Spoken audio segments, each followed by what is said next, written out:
नमस्कार, आप देख रहे हैं न्यूज़ फॉर नेशन और मैं हूं शुभे आपके साथ। माता के भक्तों के लिए एक बहुत अच्छी खबर आई है। जम्मू कश्मीर प्रशासन ने सभी धार्मिक स्थलों को खोलने की अनुमति दे दी है।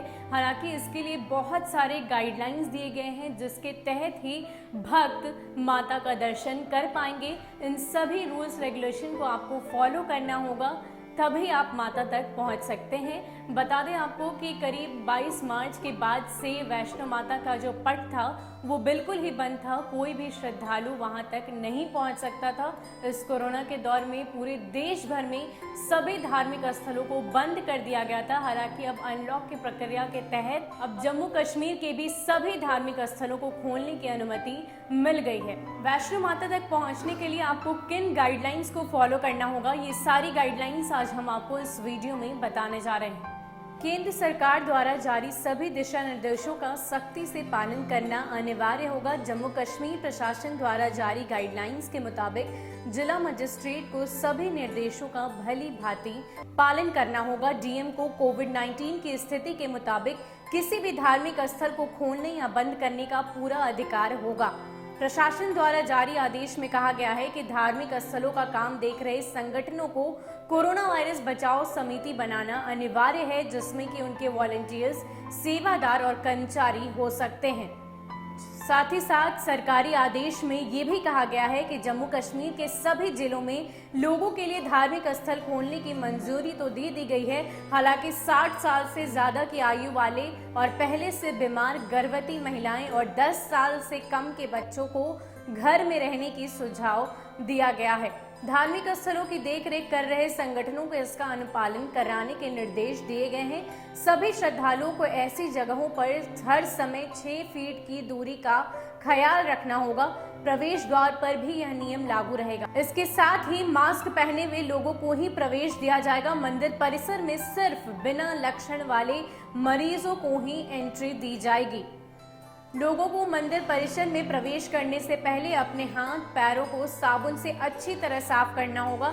इसके लिए जरूरत का सामान परिसर की देखरेख कर रहे संगठनों द्वारा मुहैया कराया जाएगा।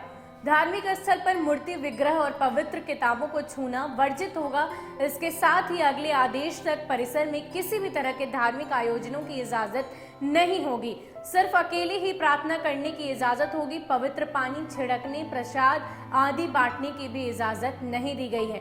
परिसर को नियमित अंतराल पर सैनिटाइज करना होगा। इसका समय संगठनों को तय करना होगा।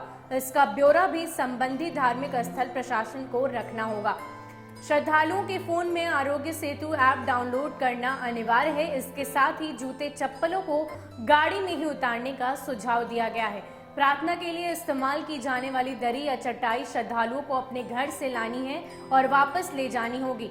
सामुदायिक किचन, लंगर, भोजनालय में सामाजिक दूरी के नियम अपनाने पर ही इसे चालू रखने की इजाजत दी जाएगी। फेस मास्क, ग्लव्स और श्रद्धालुओं द्वारा फेंके जाने वाले अन्य कचरे को सुव्यवस्था करने का अनिवार्य है। सभी धार्मिक स्थलों पर आने जाने वाले लोगों की सूची तैयार की जाएगी, जिसमें कि उनके संपर्क सूत्र की भी जानकारी हो। बता दें कि मां वैष्णो देवी जी मंदिर कटरा 30 सितंबर 2020 तक रोजाना ज्यादा से ज्यादा 5000 श्रद्धालुओं को जाने की ही छूट होगी। इसमें अन्य राज्यों के केवल 500 लोग ही होंगे। श्रद्धालुओं को ऑनलाइन पंजीकरण के बाद ही जाने की इजाजत होगी। जम्मू कश्मीर के बाहर से आ रहे लोगों को निश्चित रूप से कोविड-19 एंटीजन टेस्ट कराना होगा।